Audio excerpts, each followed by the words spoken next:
Ok, muchachos, pues vamos a dar inicio. Esta noche vamos a platicar un poquito acerca de las fuentes y elementos del derecho tributario. Mi nombre es Juan Francisco Monjaras Loredo, ya me conocen. Bueno, por mis datos en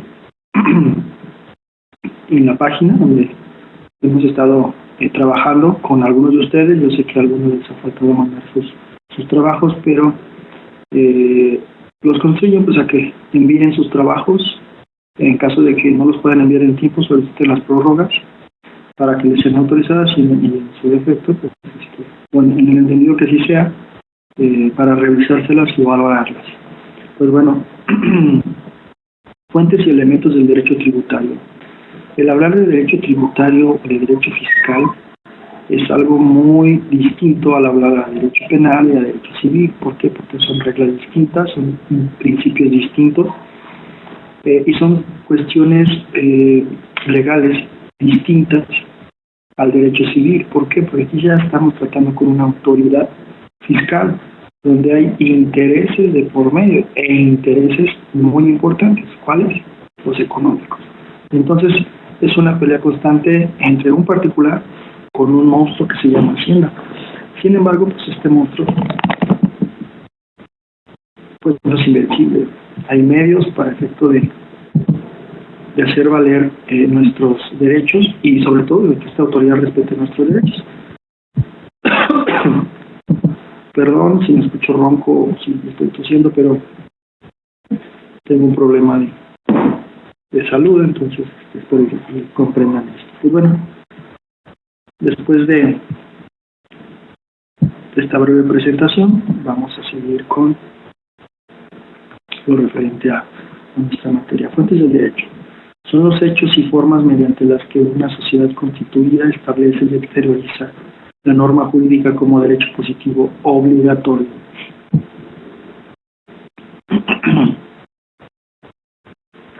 Federico de Castro distingue tres diferentes acepciones de la expresión fuentes de derecho.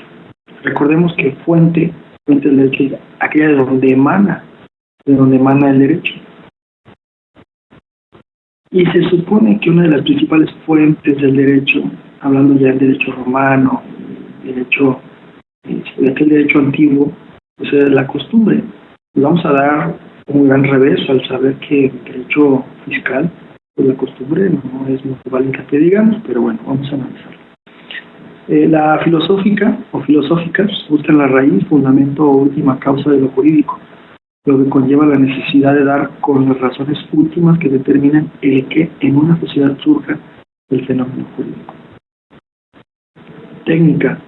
Son las fuerzas sociales que determinan legítimamente dentro de una organización jurídica los distintos tipos de normas jurídicas que para ella constituyen el ordenamiento jurídico.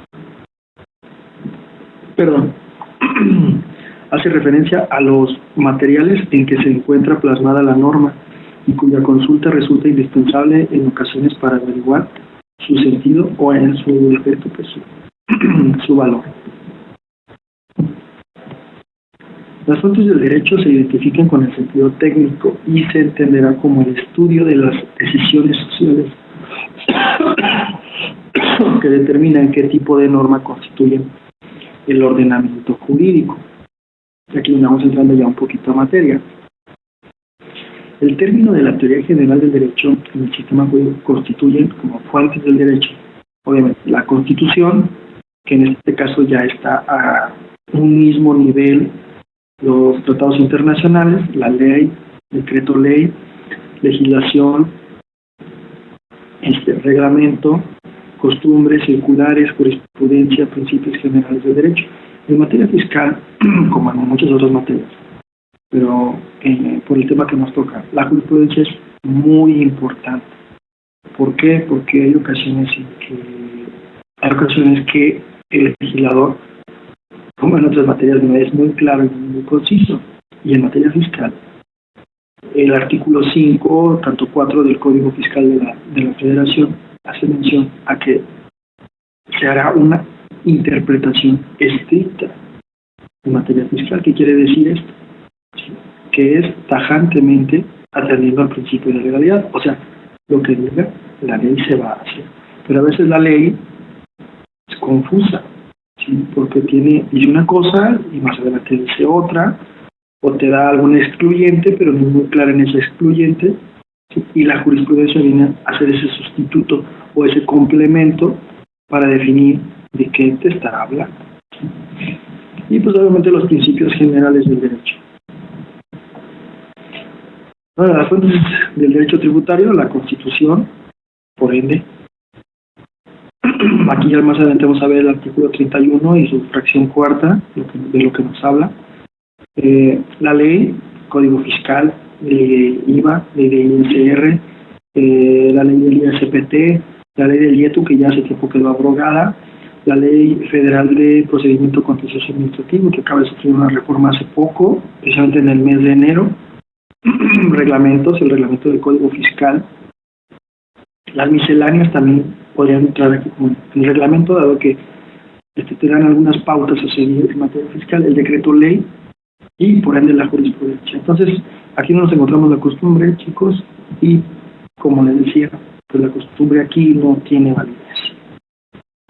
A igual manera en el derecho administrativo, pero bueno, eso ya lo verán en su materia respectiva. La Constitución es un orden jurídico que constituye el Estado determinando su estructura, tanto política, así como sus funciones características, los poderes encargados de cumplirlas, los derechos y obligaciones de los ciudadanos, y el sistema de garantías necesarias para el mantenimiento de la legalidad. No solo es fuente del derecho, sino que es la fuente por excelencia del orden jurídico, obviamente en nuestro país, y en su país su respectiva y en otros países sus respectivas constituciones. El 133 de nuestra Carta Magna establece el principio de la supremacía constitucional frente al resto de los componentes del orden jurídico. De leyes, tratados internacionales, reglamentos, los principios generales de derecho y la jurisprudencia constituyen las fuentes formales del derecho. Les comentaba que ya la Constitución se encuentra a la par de los tratados internacionales, esto ya también por cuestiones jurisprudenciales. La ley es el acto legislativo que crea situaciones jurídicas generales, abstractas e impersonales. ¿A qué se refiere con generales? Yo creo que esto lo vieron en Teoría General del Derecho, pero vamos a recordar un poquito. Generales, porque abarca a todos. Abstracta, sobre hechos en específico. E impersonales, porque no habla sobre una persona en específico. Uno dice, Francisco Mujarás, al realizar no. Dice, cualquier persona que cometa tal y tal y tal, estará cometiendo infracción, delito, etcétera. ¿Sí? Entonces, por eso son impersonales. En el sistema de fuentes de derecho tributario, la ley prevalece frente al resto de las fuentes, por las particulares exigencias que proyecta en el ámbito tributario. Y aquí vamos a ver también algunos principios que ya al final es un principio vital para el derecho fiscal. ¿Sí? Si no existe la ley, y si no está en ley, es como si no existiera en materia fiscal. Para 10 Picasso, las leyes han de cumplir los siguientes requisitos: una legitimidad interna, generado desde el punto de vista formal por el cumplimiento de los preceptos constitucionales o de otras leyes, en cuanto conceden la potestad normandi al poder, ¿sí? Que norman al poder, órgano o autoridad que las emite, así como la conformidad de su contenido con los principios establecidos en normas de carácter superior. Externo de solemnidad, relativo a la conformación de la norma, se deben cumplir los tratamientos o procedimientos señalados, pues para su elaboración, precisamente señalando lo que es el proceso legislativo, los artículos 71, 72 y 73 de nuestra Constitución Federal consagran la facultad del Congreso de la Unión para el ejercicio de la potestad normandi y prescribe los pasos a desarrollar hasta la ley en condiciones de promulgación y publicación. Bases del proceso legislativo: iniciativa, discusión, aprobación, promulgación y publicación, que menciona la última. Yo creo que saldría de sobra ahondar en cada una de estas etapas del proceso. La iniciativa, cuando surge la discusión, la dinámica del discurso de cada uno de los involucrados, ya sea partidos políticos, en la elaboración del proceso legislativo, la aprobación por parte ya sea de algunas cámaras, la promulgación, posteriormente la publicación. ¿Sí? El principio de legalidad administrativa. Entramos a un principio muy importante en materia fiscal, el principio de legalidad. ¿Sí? En materia administrativa y fiscal, la autoridad, y muy bien algunos ciudadanos lo saben, ciudadanos refiriéndome a personas que desconocen el derecho y cómo se interpreta,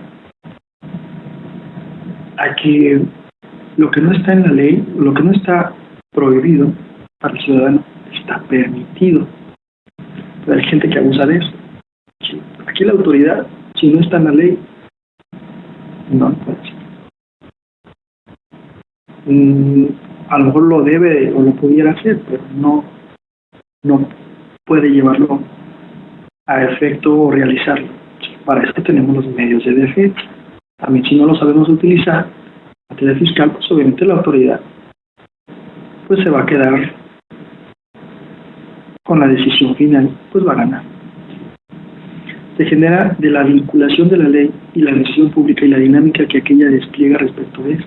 Principio de la legalidad de la administración pública. Todos los actos emanados de los órganos de la administración pública deberán estar sometidos estrictamente a la ley. Principio de reserva de ley. Solo mediante ley votada, aprobada y expedida por el órgano del Estado que tiene conferida la facultad legislativa, puede exigirse al gobernador el pago de contribuciones con miras a financiar la producción de bienes y servicios públicos. Por ello, nadie está obligado a soportar una obligación a título de tributo sin que formal y materialmente esté contenido en una ley, señalando los elementos esenciales o fundamentales de cada tributo. Modalidades del principio de reserva de la ley tributaria. Es la exigencia de que solo mediante leyes, en sentido formal y material, pueden imponerse al gobernado cargas patrimoniales a título de tributo. ¿Qué quiere decir esto? Que si no está en la ley consagrado, estipulado, un impuesto, una contribución, y al referirme a contribución e impuesto no es lo mismo, muchachos.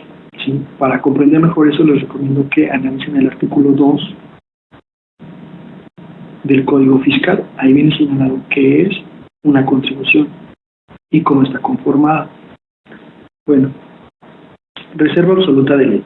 Se proclama en un determinado sector regulado por normas con rango de ley. No hay caída para normas reglamentarias. En materia tributaria no es funcional este principio, al no poder adaptarse con la velocidad requerida en el sistema económico y social y sociedad sobre los que operan. Reserva relativa de ley. En un sector bien acotado de la realidad se determina su vigencia para que ciertos ámbitos del mismo queden circunscritos a tal existencia. Bajo esta modalidad se rige el sistema tributario en México como en América Latina y Europa Occidental. Principio de reserva de ley en el derecho mexicano.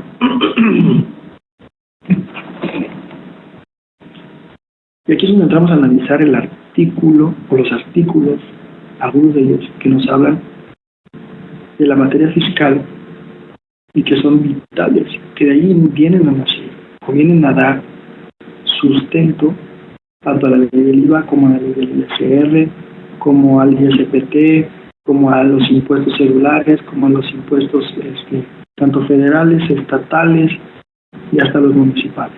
¿Sí? Okay. Son obligaciones de los mexicanos. Fracción cuarta, artículo 31. Contribuir para los gastos públicos, así de la Federación como del Distrito Federal o del Estado y municipio que reciban de la manera proporcional y equitativa que disponga. Primer punto, gasto público. ¿Qué es el gasto público? El gasto público es todo aquello que eroga el Estado para efecto de cubrir los servicios públicos y algunos otros que no son tantos servicios públicos, ¿sí? Pero bueno, sí es otro tema. Así como de la Federación, Distrito Federal, obviamente aquí ya el Distrito Federal lo omitimos porque ya es CDMX, y o del Estado y municipio en que resida de la manera proporcional y equitativa que dispongan de ley. Proporcional y equitativa. En proporción a lo que gana. De manera proporcional. No le vas a aplicar un mismo impuesto, ¿sí? Por ejemplo, el ISR, una persona que gana 1,000,000 de pesos al año, o una persona que gana 100,000 pesos al año, o menos de 100,000 pesos. ¿Sí? Equitativa, como dice la palabra, que guarde un punto medio, que tenga una equidad que esté que disponga la ley. Artículo 73. Fracción séptima. El Congreso tiene la facultad para imponer las contribuciones necesarias a cubrir el presupuesto. Alguna otra ley que sea expedida por el Senado o por meramente el presidente de la República, obviamente que tenga su origen en estos dos sectores que pueden, o en la ciudadanía, que ahora también se puede hacer, ¿no? No tendrán ese valor. ¿Por qué? Porque la Constitución dice que solamente en materia de tributaria, de contribuciones, el facultado para expedir ese tipo de leyes es el Congreso. ¿Sí? El Congreso.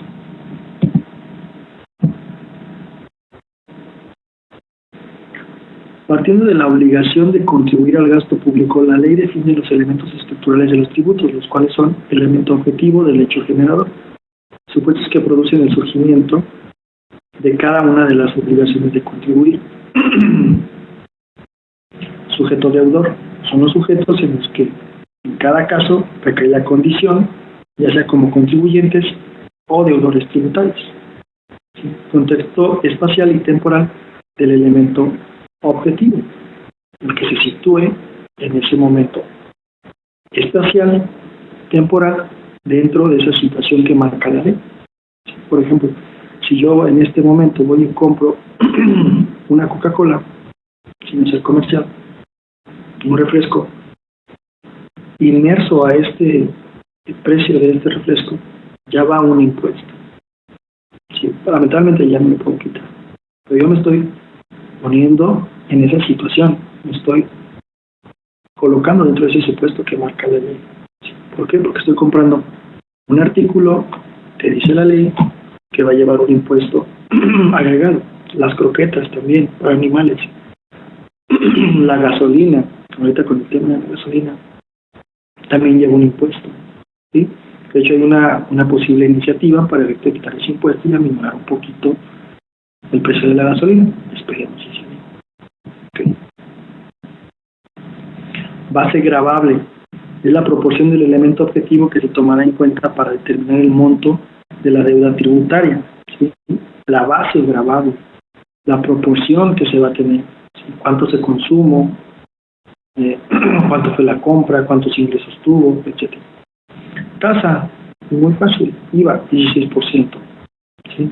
ISR 28%, pero en el ISR hay tasas que fluctúan, ¿sí? Época de pago, teniendo el tiempo, año, mes o día, pues es que se tenga que pagar, ¿sí? Por ejemplo, el ISR para personas asalariadas, según recuerdo, creo que es el 30 de abril, la última fecha que tienen para hacer su declaración. Okay. Impuestos son las contribuciones establecidas en ley que deben pagar las personas físicas y morales que se encuentren en la situación jurídica o de hecho previstas por la misma y que sean distintas de las señaladas en las fracciones 2, 3 y 4 de este artículo, o sea, artículo 2 del Código Fiscal de la Federación.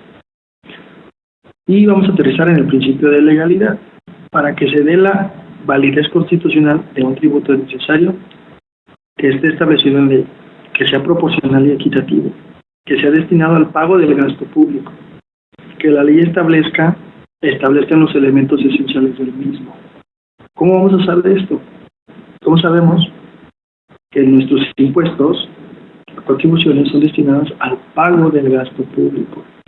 Bueno, a ciencia cierta nunca lo vamos a saber, pero en la ley viene señalado en la exposición de motivos, cuando hay una reforma o alguna creación de alguna ley, que viene señalado para efecto de qué va a ser este gasto, o a dónde se va, o a dónde va a ser destinado. Por ejemplo, un impuesto que siempre estuvo pues de una manera muy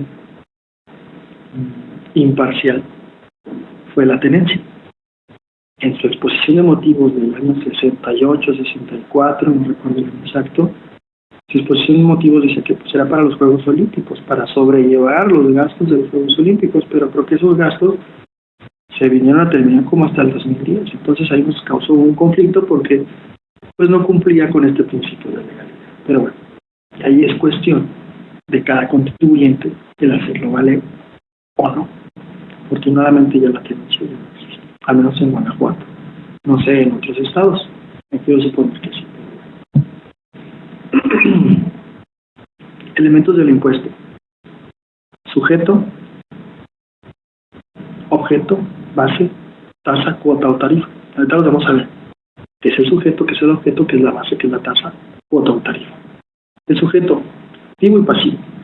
El activo, persona facultada por la ley para cobrar el impuesto. Federación, estados o municipios. Así son clasificados los impuestos: federales, estatales y municipales. Federales, IVA y ISR. Estados, cedular, lo que es el cobro de nómina, espectáculos, y municipios, predial, relación de dominio, etc.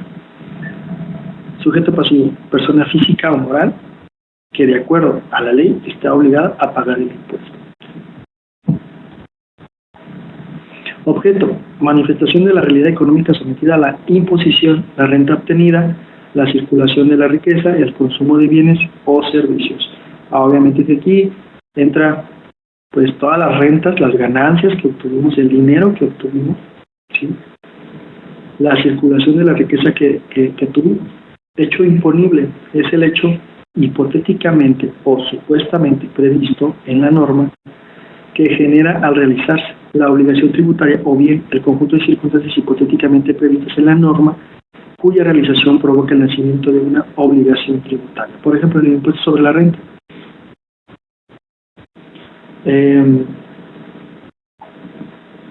Quien se dedique o quien trabaje y el fruto de su trabajo obtenga 1,5 millones anuales como ingresos de esa fuente de trabajo, pagará un impuesto entre una tasa de tal por ciento a tal por ciento, ¿sí? El que se sitúe en esa tasa. Imagínense si sitúan en esa tasa al que gana 100,000 o al que gana 10,000, pues obviamente que no. Bueno, obviamente hay una tablita que se va siguiendo, esto es de manera hipotética. Ok, hecho generador. Perdón. Hecho concreto y material que se realiza en la vida real, que al reunir los elementos contenidos en la hipótesis normativa, hecho imponible, genera el crédito tributario. Eso ya cuando se genera, cuando tú te sitúas en esa situación, valga la redundancia, ¿sí? Y generas ese cobro. ¿Sí? Por ejemplo, voy y compro, ¿qué les gusta? No sé, un vehículo. ¿Sí? Hay un impuesto por comprar un vehículo nuevo o hasta un vehículo usado. Cuando doy la alta o la baja del vehículo, me cobran un impuesto. Por ejemplo, cuando compro un vehículo usado y voy y lo doy de alta, el Estado me va a cobrar un impuesto. El Estado refiriéndome a la Federación, Estado y Municipio, al Estado. Es un impuesto estatal. Me va a cobrar ahí un impuesto, sí, por yo haber comprado ese vehículo, me va a cobrar el 2% del valor en el libro azul o en el registro que ellos tengan de ese vehículo, ¿sí?